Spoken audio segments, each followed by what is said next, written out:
आंवला नमी की कथा। एक राजा था, उसका प्रण था कि वह रोज 1.25 मन आंवले दान करके ही खाना खाता था। इससे उसका नाम आंवल्या राजा पड़ गया। एक दिन उसके बेटे बहू ने सोचा कि राजा इतने सारे आंवले रोजाना दान करते हैं, इस प्रकार तो एक दिन सारा खजाना खाली हो जाएगा। इसलिए बेटे ने राजा से कहा कि उसे इस तरह दान करना बंद कर देना चाहिए। बेटे की बात सुनकर राजा को बहुत दुख हुआ और राजा रानी महल छोड़कर एक बियावान जंगल में जाकर बैठ गए। राजा रानी आंवला दान नहीं कर पाए और प्रण के कारण कुछ उन्होंने खाया भी नहीं। जब भूखे प्यासे 7 दिन हो गए, तब भगवान ने सोचा कि यदि मैंने इसका प्रण नहीं रखा और इसका सत नहीं रखा तो विश्वास ही चला जाएगा।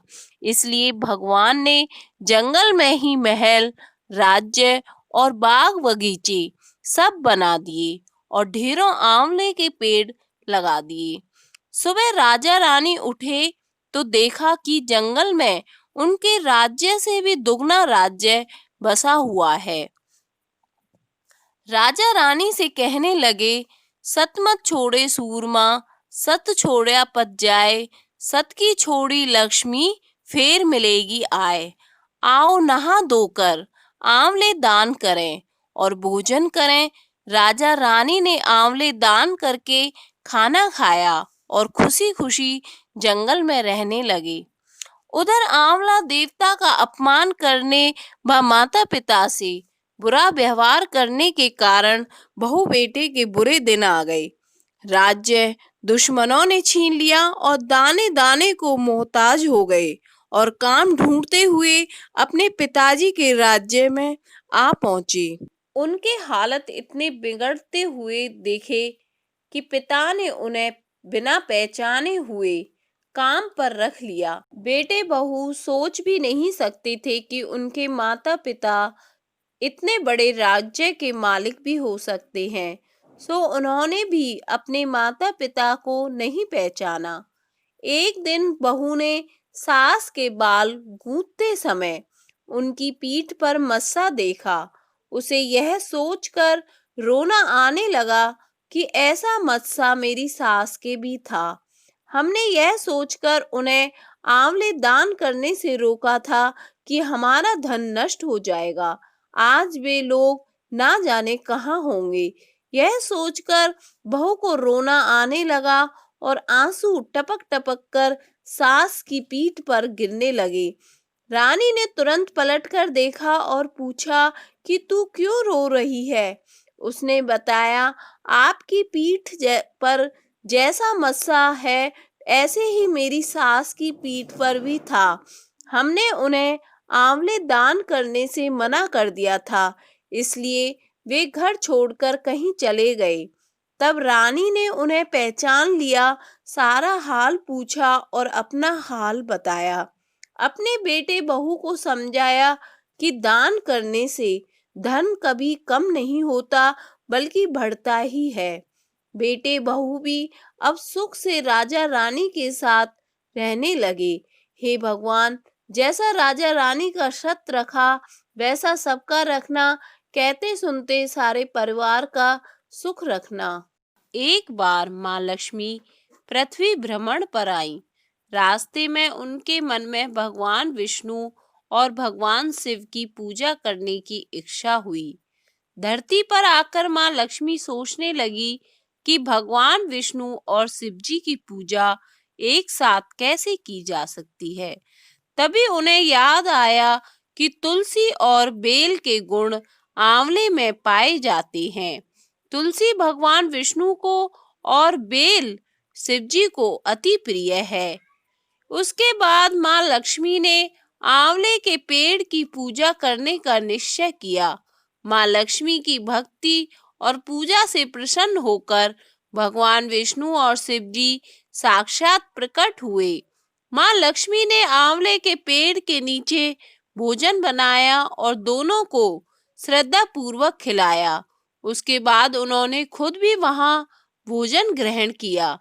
माँ लक्ष्मी की भक्ति से प्रसन्न होकर भगवान विष्णु और शिव जी ने उन्हें आशीर्वाद दिया कि जो भी महिला आंवले के पेड़ की पूजा कर यहाँ भोजन करेगी, उसकी सभी मनोकामनाएं पूर्ण होंगी। आंवला नवमी के दिन अगर कोई महिला आंवले के पेड़ की पूजा कर उसके नीचे बैठकर भोजन ग्रहण करती है तो भगवान विष्णु और शिव जी उसकी सभी इच्छाएं पूर्ण करती हैं।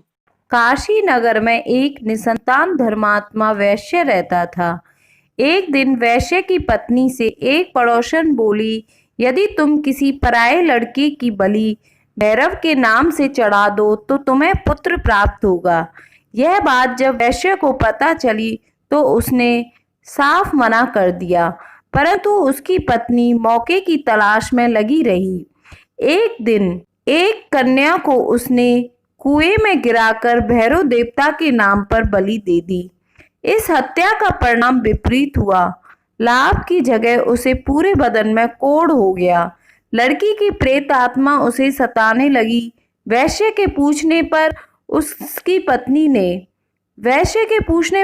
पत्नी ने सारी बात बता दी। इस पर वैश्य कहने लगा, गौवध, ब्राह्मणवध तथा बालवध करने वाले के लिए इस संसार में कोई जगह नहीं है। इसलिए तू गंगा तट पर जाकर भगवान का भजन कर तथा गंगा में स्नान कर, तभी तू इस कष्ट से छुटकारा पा सकती है।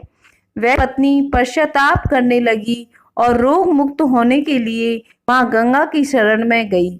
तब गंगा ने उसे कार्तिक शुक्ल की नवमी तिथि को आंवले के वृक्ष की पूजा कर आंवले का सेवन करने की सलाह दी, जिस पर महिला ने गंगा माता के बताए अनुसार इस तिथि को आंवला वृक्ष का पूजन कर आंवला ग्रहण किया और वह रोग मुक्त हो गई।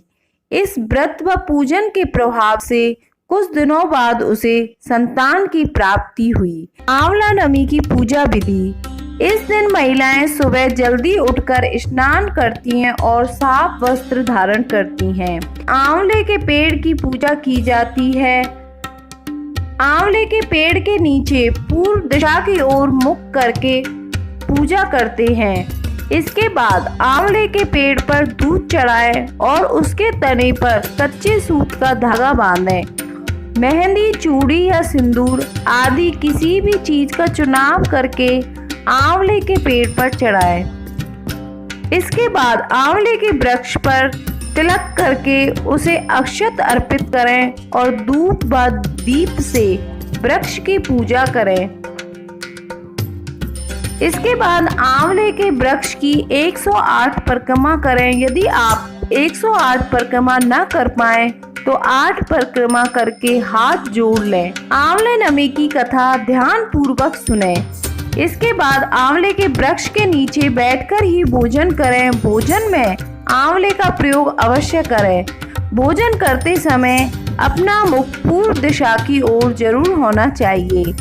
आंवला नवमी के दिन किसी ब्राह्मणी औरत को सुहाग का सामान, खाने की चीजें और कुछ दक्षिणा दान में अवश्य दें।